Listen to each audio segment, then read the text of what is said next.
Bab 2. Anugerah penyelamat dari roti kukus. Garasi keluarga Barma memiliki 3 mobil. Sebuah Mercedes-Benz S600, sebuah Maserati, dan sebuah skuter listrik tua yang biasa digunakan Lintang untuk berbelanja bahan makanan. Sebagai seorang cerwoman cantik, Liana sudah terbiasa bepergian kemana-mana dengan Mercedes-Benz S600-nya. Mobil itu berkelas tanpa terkesan berlebihan. Namun, ketika Liana hendak membuka pintu mobil dan duduk di kursi pengemudi, sebuah tangan besar menghalanginya. Liana tercengang dan menatap Lintang dengan bingung. Dia tersenyum tipis dan duduk di kursi pengemudi walau Liana nampak terkejut. Biarkan aku mengemudi hari ini. Apakah kamu tahu caranya? Liana tercengang. Selama 3 tahun menikah, dia belum pernah melihat Lintang menyetir. Biasanya, pria itu hanya mengendarai skuter listriknya. Dia bahkan belum pernah melihat SIM Lintang sebelumnya. Sebentar lagi juga kamu akan tahu. Lintang tidak menjelaskan. Dia hanya tersenyum tipis dan memasang sabuk pengaman. Melihat adegan ini, walau Liana bingung, dia tidak menolak dan pergi ke kursi penumpang. Dia memperhatikan bahwa Lintang tampaknya telah banyak berubah. Lintang dulunya penurut dan pemalu. Tapi sekarang, Lintang sepertinya selalu memasang senyum percaya diri di wajahnya. Seolah semuanya baik-baik saja di bawah kendalinya. Dikatakan bahwa pria yang percaya diri adalah pria yang paling tampan. Dan saat ini, di mata Liana, Lintang versi ini memang cukup tampan.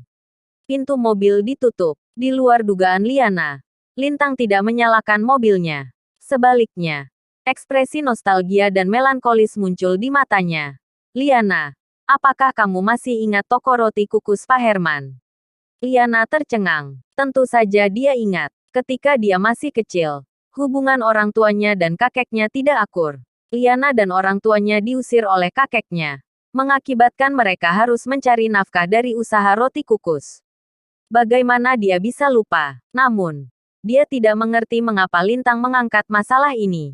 Melihat penampilan Liana saat ini, kenangan tentang seorang gadis kecil ingusan dan kuncir kuda muncul di benak Lintang. 10 tahun sudah berlalu sejak saat itu.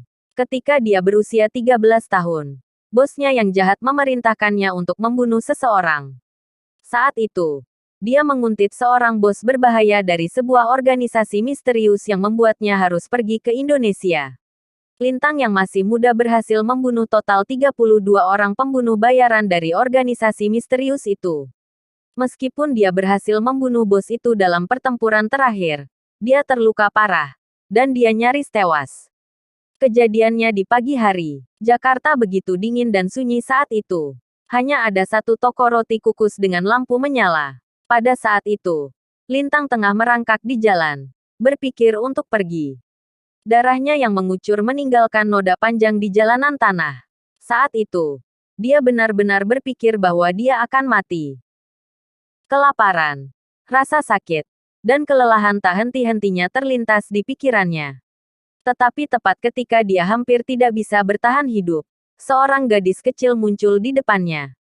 Benar, itu adalah Liana muda. Kak, apakah kakak lapar? Makanlah ini. Ini adalah roti kukus yang baru saja jadi di toko keluarga saya. Makanlah. Lintang akan selalu mengingat senyum manis dari si Liana muda. Senyumnya seperti permen manis dan dia bisa merasakan kehangatannya sampai ke tulangnya. Roti kukus itulah yang mengembalikan kekuatan Lintang. Layaknya keajaiban yang menyelamatkannya dari keputusasaan.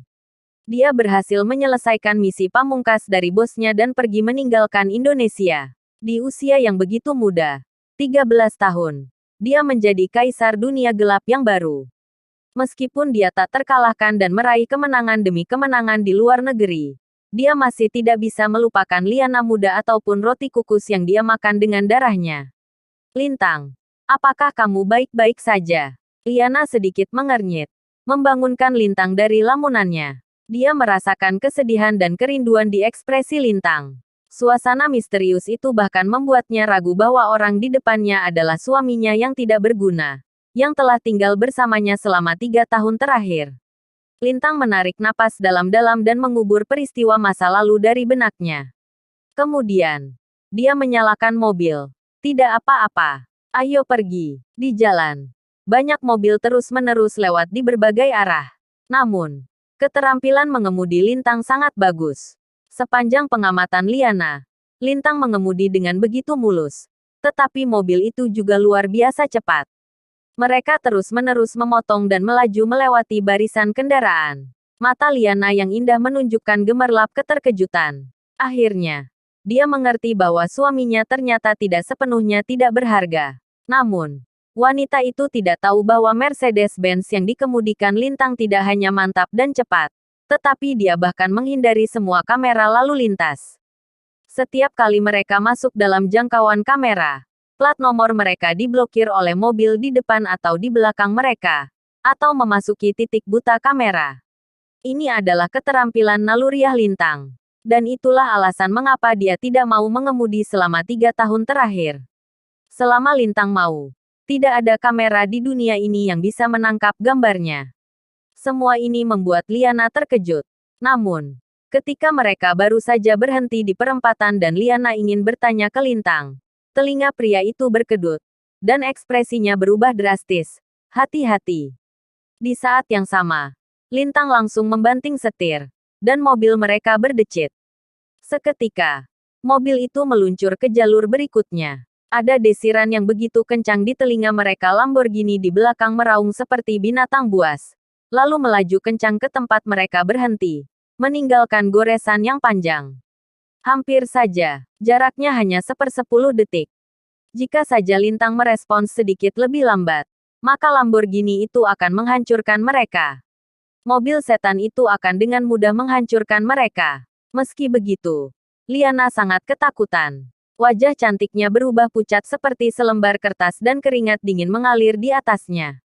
Yang membuat wajah Lintang menjadi masam adalah ada 2 pemuda yang mengendarai Lamborghini. Tampaknya, wajah mereka terkejut karena mereka tidak menabrak Mercedes-Benz. Tepat setelah itu, kedua pria itu menertawakan mereka sampai puas. Hei! Bukankah ini Liana, si ratu kecantikan peringkat 1 Jakarta? Bagaimana menurutmu? Turunlah dari mobil dan bersenang-senanglah bersama kami. Petik 2. Tidak heran kamu menjadi wanita tercantik di Jakarta. Wajahmu sudah mengatakan segalanya. Sini. Kamu akan kami perlakukan dengan baik dan kamu akan merasakan surga dengan kami. Kedua pemuda itu memandang Liana di dalam Mercedes-Benz. Wajah mereka begitu jahat dan vulgar. Bagas, Jaka, wajah cantik Liana langsung memucat setelah melihat kedua pemuda itu. Namun, dia tahu bahwa Bagas Kartawiraja adalah pewaris grup Harja, sebuah perusahaan yang memimpin 3 perusahaan unggulan di Jakarta. Dia adalah apa yang disebut sebagai orang tajir generasi kedua. Dan mereka dikenal sebagai 2 bajingan muda Jakarta.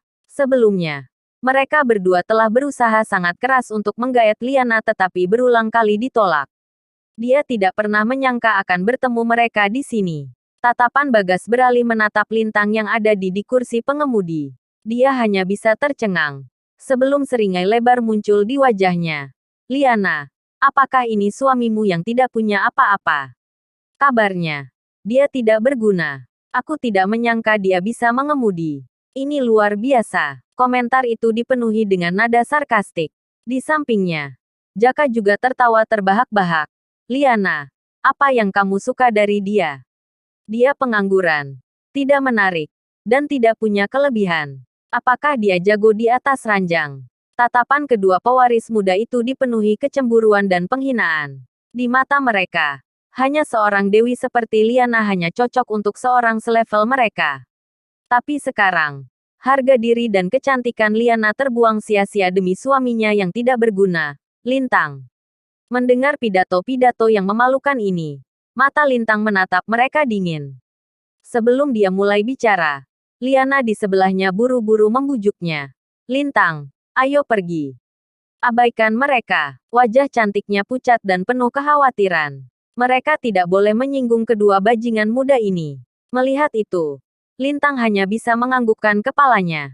Ketika dia melihat lampu hijau menyala, dia langsung menginjak pedal gas, dan Mercedes-Benz melaju ke depan.